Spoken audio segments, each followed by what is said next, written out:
जय श्री राम।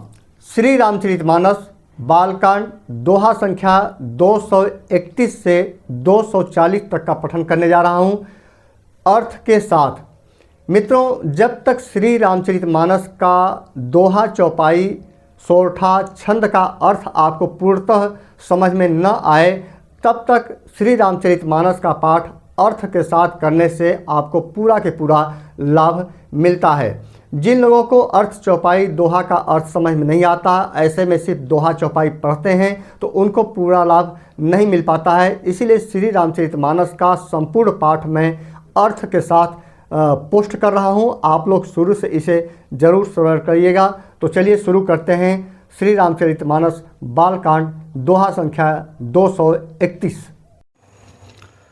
ओम तुलसीदासाय नमः। ओम वाल्मीकाय नमः। ओम गौरीपते नमः। ओम श्री सपत्नीकाय लक्ष्मणाय नमः। ओम श्री सपत्नीकाय शत्रुघ्नाय नमः। ओम श्री सपत्नीकाय भरताय नमः। ओम श्री हनुमते नमः।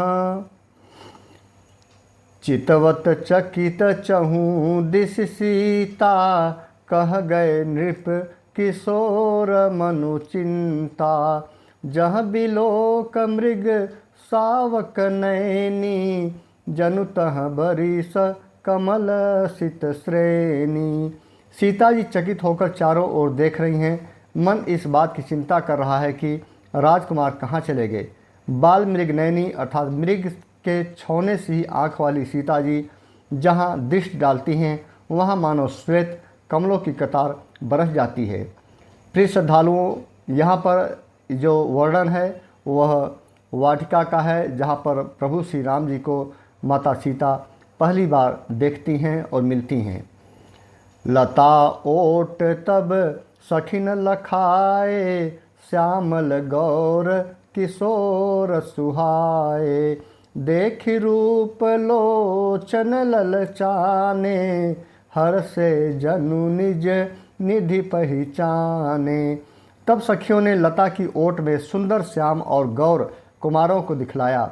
उनके रूप को देखकर नेत्र ललचा उठे। वे ऐसे प्रसन्न हुए मानो उन्होंने अपना खजाना पहचान लिया।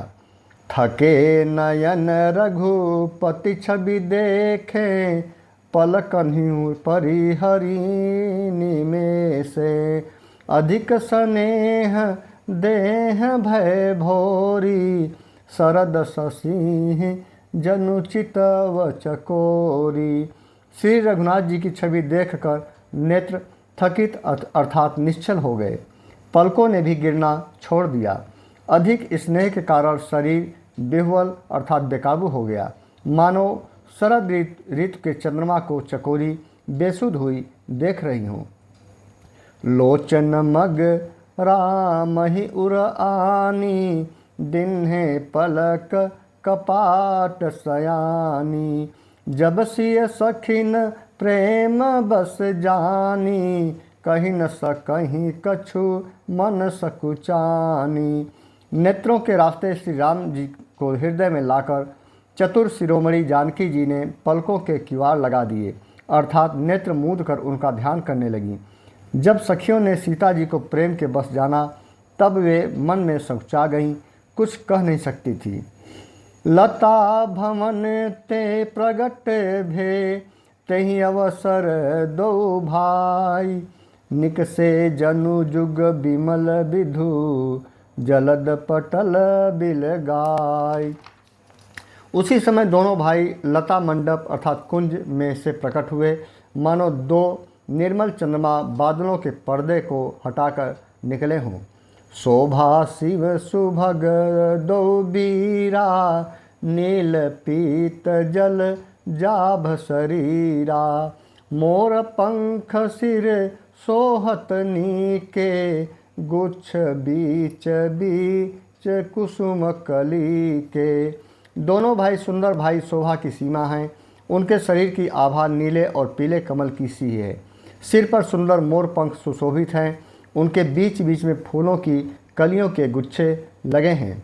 भाल तिलक श्रम बिंदु सुहाए, श्रवण सुभग भूषण छवि छाए। बिकट भ्रिकुटी कच घुघुरवारे, नव सरोज लोचन रत्नारे। माथे पर तिलक और पसीने की बूंदें शोभायमान हैं। कानों में सुंदर भूसों की छवि छाई है। टेढ़ी भौहें और घुंघराले बाल हैं। नए लाल कमल के समान रत्नारे लाल नेत्र हैं।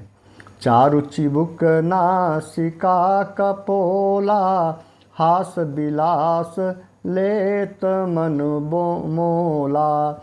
मुख छवि कही न जाई मोहि पाही, जो बिलो की बहु काम लजाही। ठोड़ी, नाक और गाल बड़े सुंदर हैं और हंसी की शोभा मन को मोल लिए लेती है। मुख की छवि तो मुझसे कही नहीं जाती, जिसे देखकर बहुत से कामदेव लजा जाते हैं। उर्मणिमाल कंबुकल गीवा, काम कलभ कर भुज बल सीवा। सुमन समेत बाम कर देवना, सांवर कुंवर सखी सुठिलोना। वक्ष स्थल पर मणियों की माला है। शंख के सदृश सुंदर गला है। कामदेव के हाथी के बच्चे के सूंड के समान उतार चढ़ाव वाली एवं कोमल भुजाएं हैं, जो बल की सीमा हैं। जिसके बाएं हाथ में फूलों सहित दोना है। हे सखी, वह सांवला कुंवर तो बहुत ही सलोना है। के हरि कटिपट पीत धर, सुषमाशील निधान। देखि भानुकुल भूष नहीं, बिसरा सखी नय पान। सिंह किसी अर्थात पतली लचीली कमर वाले पीताम्बर धारण किए हुए हैं। शोभा और शील के भंडार सूर्यकुल के भूषण श्री रामचंद्र जी को देखकर सखियां अपने आप को भूल गईं। धरि धीरजु एक आलिसयानी, सीता सन बोली गही पानी। बहुरी गौरी कर ध्यान करे हूँ, भूप किशोर देख किन ले हूँ। एक चतुर सखी धीरज धरकर हाथ पकड़कर सीता जी से बोली, गिरजा जी का ध्यान फिर कर लेना, इस समय राजकुमारों को क्यों नहीं देख लेती। सकुच सिय तब नयन उघारे, सन्मुख दो रघु सिंह निहारे। नख सिख देखी काम कै शोभा, सुमिर पिता पनु मनु अति क्षोभा। तब सीता जी ने सकुचाकर नेत्र खोले और रघुकुल के दोनों सिंहों को अपने सामने खड़े देखा। नख से शिखा तक श्री राम जी की शोभा देखकर और फिर पिता का प्रण याद करके उनका मन बहुत ही क्षुब्ध हो गया। परबस सखी न लखी जब सीता, भयउ गहरू सब कहीं सभीता। पुनि आउब एहि बेरिया काली, अस कहीं मन बिहसी एक आली। जब सखियों ने सीता जी को परवश प्रेम के बस देखा, तब सब भयभीत होकर कहने लगी, बड़ी देर हो गई, अब चलना चाहिए, कल इसी समय फिर आएंगी। ऐसा कहकर एक सखी मन में हंसी। गूढ़ गिरा सुनिसिय सकुचानी, भयउ विलम्ब मातु भय मानी।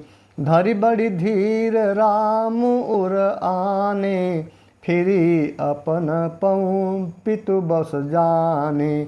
सखी की यह रहस्य भरी वाणी सुनकर सीता जी सकुचा गई। देर हो गई जान उन्हें माता का भय लगा। बहुत धीरज धर कर वे श्री रामचंद्र जी को हृदय में ले आईं और उनका ध्यान करती हुई अपने को पिता के अधीन जानकर लौट चली। देखन निस मृग बिहग तरु, फिरई बहोरी बहोरी। निरखी निरखी रघुबीर छवि, बाढ़ई पीत न थोर। मृग, पक्षी और वृक्षों को देखने के बहाने सीता जी बार बार घूम जाती हैं और श्री राम जी की छवि देख देख कर उनका प्रेम कम नहीं बढ़ रहा है, अर्थात बहुत ही बढ़ता जाता है। जानी कठिन शिव चाप बिसूरति, चली राखी उर श्यामल मूरति। प्रभु जब जात जान की जानी, सुख स्नेह शोभा गुण खानी। शिव जी के धनुष को कठोर जानकर वे विसुरती अर्थात मन में विलाप करती हुई हृदय में श्री राम जी की सांवली मूर्ति को रख कर चली। अर्थात शिव जी के धनुष की कठोरता का स्मरण आने से उन्हें चिंता होती थी कि ये सुकुमार रघुनाथ जी उसे कैसे तोड़ेंगे। पिताजी के प्रण की स्मृति से उनके हृदय में क्षोभ था, इसलिए मन में विलाप करने लगी। प्रेमवश ऐश्वर्य की विस्मित हो जाने से ही ऐसा हुआ। फिर भगवान के बल का स्मरण आते ही वे हर्षित हो गईं और सांवली छवि को हृदय में धारण करके आगे चली। प्रभु श्री राम जी ने जब मुख स्नेह शोभा और गुणों की खान श्री जानकी जी को जाती हुई जाना, परम प्रेम मैं मृदुमसि किन्ही चारु चित्त भीति लिखिलिन्ही गई भवानी भवन बहोरी बंदी चरण बोली कर जोरी। तब परम प्रेम की कोमल स्याही बनाकर उनके स्वरूप को अपने सुंदर चित्र रूपी भित्ति पर चित्रित कर लिया।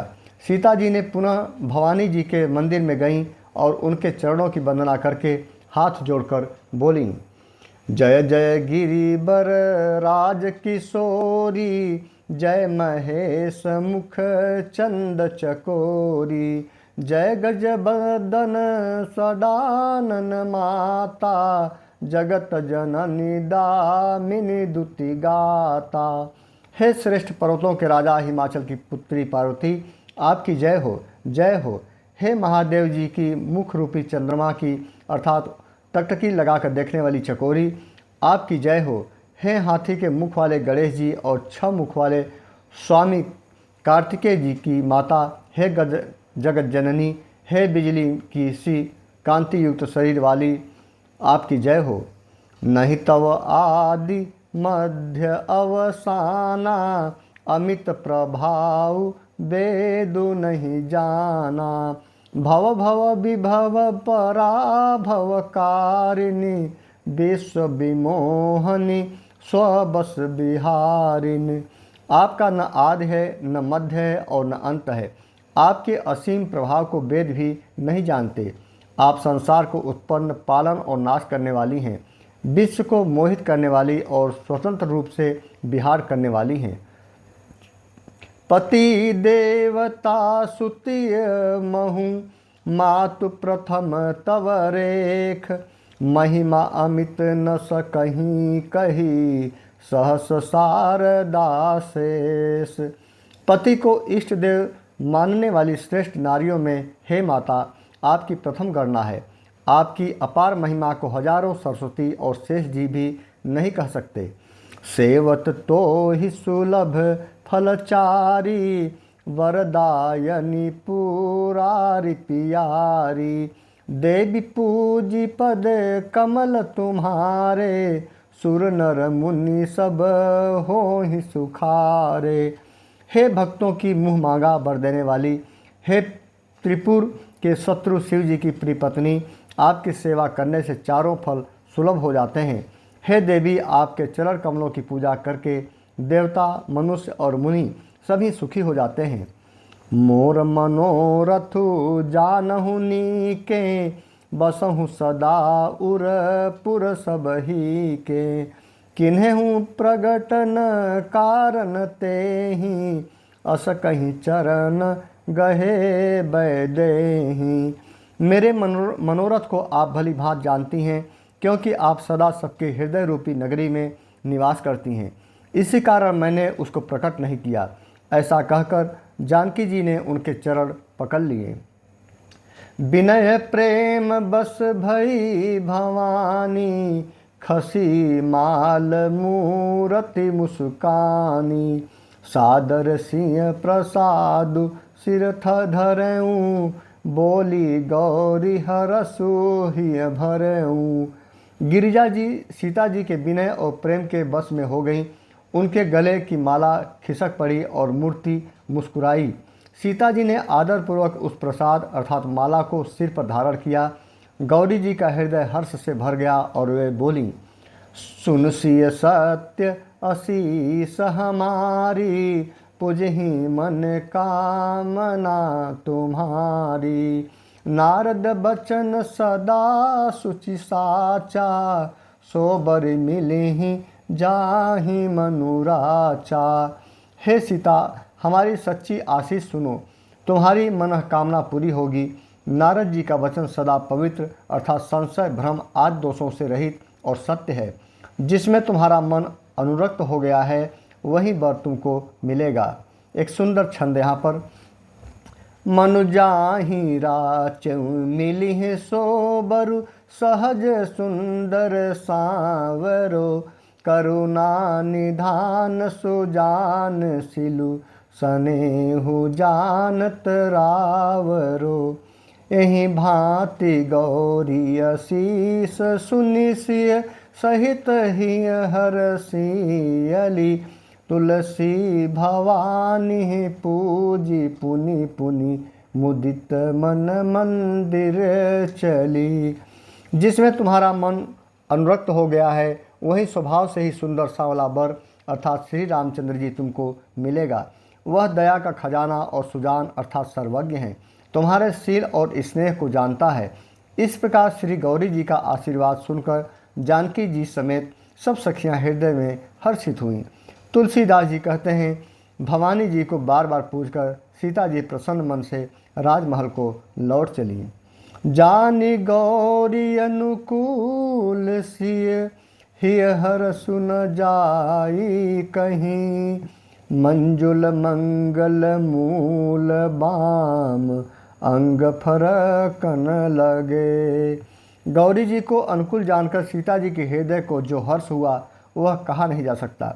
सुंदर मंगलों के मूल उनके बाएं अंग फरकने लगे। हृदय सराहत सियलो नाई, गुरु समीप गमने दो भाई। राम कहा सबु कौशिक पाही, सरल स्वभाव छुअत छल नाही। हृदय में सीता जी के सौंदर्य की सराहना करते हुए दोनों भाई गुरु जी के पास गए। श्री रामचंद्र जी ने विश्वामित्र से सब कुछ कह दिया, क्योंकि उनका सरल स्वभाव है, छल तो उसे छूता भी नहीं। सुमन पाई मुनि पूजा किन्ही, पुनि आशीष दुहु भाइन दिन्ही। सुफल मनोरथ होहु तुम्हारे, राम लखनु सुनी भय सुखारे। फूल पाकर मुनि ने पूजा की, फिर दोनों भाइयों को आशीर्वाद दिया कि तुम्हारे मनोरथ सफल हो। यह सुनकर श्री राम लक्ष्मण सुखी हुए। करि भोजन मुनि बर विज्ञानी, लगे कहन कछु कथा पुरानी। विगत दिवस गुरु आय सुपाई, संध्या करन चले दो भाई। श्रेष्ठ विज्ञानी मुनि विश्वामित्र जी भोजन करके कुछ प्राचीन कथाएं कहने लगे। इतने में दिन बीत गया और गुरु की आज्ञा पाकर दोनों भाई संध्या करने चले। प्राचिदिस शशि उयऊ सुहावा, सिय मुख सरिस देखी सुख पावा। बहुरी विचारु किन्ह मन माही, सिय बदन समहिम करनाही। पूर्व दिशा में सुंदर चंद्रमा उदय हुआ। श्री रामचंद्र जी ने उसे सीता के मुख के समान देखकर सुख पाया। फिर मन में विचार किया कि यह चंद्रमा सीता जी के मुख के समान नहीं है। जन्म सिंधु पुनि बंधु बिसु, दिन मलिन सकलंक। सिय मुख समता पाव किमी, चंदु बापूरो रंक। खारे समुद्र में तो इसका नाम, इसका जन्म, फिर उसी समुद्र से उत्पन्न होने के कारण विष इसका भाई। दिन में यह मलिन अर्थात शोभाहीन निस्तेज रहता है और कलंकी अर्थात काले दाग से युक्त है। बेचारा गरीब चंद्रमा सीता जी के मुख की बराबरी कैसे पा सकता है। घटई बढ़ई बिरहीन दुखदाई, ग्रसई राहु निज संधि पाई।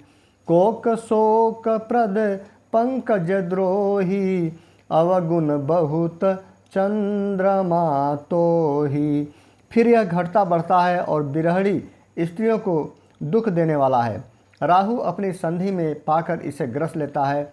चकवे को अर्थात चकवी के वियोग का शोक देने वाला और कमल का बैरी उसे मुरझा देने वाला है। हे चंद्रमा, तुझ में बहुत से अवगुण हैं जो सीता जी में नहीं हैं। वैदेही मुख पटतर दिन है, होई दोष बड़ अनुचित किन्हे। सिय मुख छवि विधु ब्याज बखानी, गुर पही चले निशा बड़ी जानी। अतः जानकी जी के मुख की तुझे उपमा देने में बड़ा अनुचित कर्म करने का दोष लगेगा। इस प्रकार चंद्रमा के बहाने सीता जी के मुख की छवि का वर्णन करके बड़ी रात हो गई। वे गुरु जी के पास चले। करि मुनि चरण सरोज प्रणामा, आय सुपाई किन्ह विश्रामा। विगत निशा रघुनायक जागे, बंधु बिलोकी कहन यस लागे। मुनि के चरण कमलों में प्रणाम करके आज्ञा पाकर उन्होंने विश्राम किया। रात बीतने पर श्री रघुनाथ जी आगे जागे और भाई को देखकर ऐसा कहने लगे। उयऊँ अरुण अवलोकहु ताता, पंकज कोक लोक सुखदाता। बोले लखनु जोरी जुग पानी, प्रभु प्रभाव सूचक मृदुबानी। हे तात, देखो कमल चक्रवाक और समस्त संसार को सुख देने वाला अरुणोदय हुआ है। लक्ष्मण जी दोनों हाथ जोड़कर प्रभु के प्रभाव को सूचित करने वाली कोमलवाणी बोले। अरुणोदय सकुचे कुमुद, उडगन ज्योति मलिन। जिमि तुम्हार आगमन सुनी, भय नृपति बलहीन। अरुणोदय होने से कुमुदनी सकुचा गई और तारागणों का प्रकाश फीका पड़ गया। जिस प्रकार आपका आना सुनकर सब राजा बलहीन हो गए। नृप सब नखत करहीं उजियारी, टारी न सकहीं चाप तम भारी। कमल कोक मधु कर खगनाना, हर से सकल निशा अवसाना। सब राजा रूपी तोर तारे उजाले अर्थात मंद प्रकाश करते हैं, पर वे धनुष रूपी महान अंधकार को हटा नहीं सकते। रात्रि का अंत होने से जैसे कमल, चकवे, भंवरे और नाना प्रकार के पक्षी हर्षित हो रहे हैं, ऐसे ही प्रभु सब भगत तुम्हारे, होई हैं टूटे धनुष सुखारे। उयऊ भानु दिनु श्रम तम नासा, दूरे नखत जग तेजु प्रकाशा। वैसे ही है प्रभु, आपके सब भक्त धनुष टूटने पर सुखी होंगे। सूर्य उदय हुआ, बिना ही परिश्रम अंधकार नष्ट हो गया, तारे छिप गए, संसार में तेज का प्रकाश हो गया। रवि निज उदय ब्याज रघुराया, प्रभु प्रताप सब नृपन दिखाया। तव भुज बल महिमा उद्घाटी, प्रगति धनु विघटन परिपाटी। हे रघुनाथ जी, सूर्य ने अपने उदय के बहाने सब राजाओं को प्रभु अर्थात आपका प्रताप दिखलाया है। आपकी भुजाओं के बल की महिमा को उद्घाटित करने अर्थात खोलकर दिखाने के लिए ही धनुष तोड़ने की यह पद्धत प्रकट हुई। बंधु बचन सुनी प्रभु मुस्काने, होई सूचि सहज पुनित नहाने। नित्य क्रिया करी गुरु पहियाए, चरण सरोज सुभग सिर नाए। भाई के वचन सुनकर प्रभु मुस्कुराए। फिर स्वभाव से ही पवित्र श्री राम जी ने शौच से निवृत्त होकर स्नान किया और नित्य कर्म करके वे गुरु जी के पास आए। आकर उन्होंने गुरु जी के सुंदर चरण कमलों में सिर नवाया। सतानंदु तब जनक बोलाए, कौशिक मुनि पहीं तुरत पठाए। जनक विनय तिन्ह आई सुनाई, हर से बोली लिए दो भाई। तब जनक जी ने सतानंद जी को बुलाया और उन्हें तुरंत ही विश्वामित्र मुनि के पास भेजा। उन्होंने आकर जनक जी की विनती सुनाई।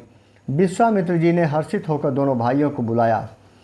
सतानंद पद बंदी प्रभु बैठे गुर पहीं जाय, चलहु तात मुनि कहूँ तब पठवा जनक बोलाय। सतानंद जी के चरणों की वंदना करके प्रभु श्री रामचंद्र जी गुरु जी के पास जा बैठे। तब मुनि ने कहा, हे तात चलो, जनक जी ने बुलावा भेजा है। यहाँ पर मित्रों मास पुराण का 8वां विश्राम है और नवाह पुराण का दूसरा विश्राम है। आगे की चौपाई। सिय सोयम बरु देखिय जाई, इसु काहि धौ देई बड़ाई। लखन कहा जसु भाजनु सोई, नाथ कृपा तव जा पर होई। चलकर सीता जी के स्वयंवर को देखना चाहिए। देखें ईश्वर किसको बड़ाई देते हैं। लक्ष्मण जी ने कहा, हे नाथ, जिस पर आपकी कृपा होगी वही बड़ाई का पात्र होगा, अर्थात धनुष तोड़ने का श्रेय उसी को प्राप्त होगा। हर से मुनि सब सुनि बर बानी, दिन ही आशीष सब ही सुख मानी। पुनि मुनि वृंद समेत कृपाला, देखन चले धनुष मखसाला। इस श्रेष्ठ वाणी को सुनकर सब मुनि प्रसन्न हुए। सभी ने सुख मानकर आशीर्वाद दिया। फिर मुनियों के समूह सहित कृपालु श्री रामचंद्र जी धनुष यज्ञशाला देखने चले। रंग भूमि आए दो भाई, असि सुधि सब पुर बासिन पाई। चले सकल गृह काज बिसारी, बाल जुबान जरठ नर नारी। दोनों भाई रंगभूमि में आए हैं।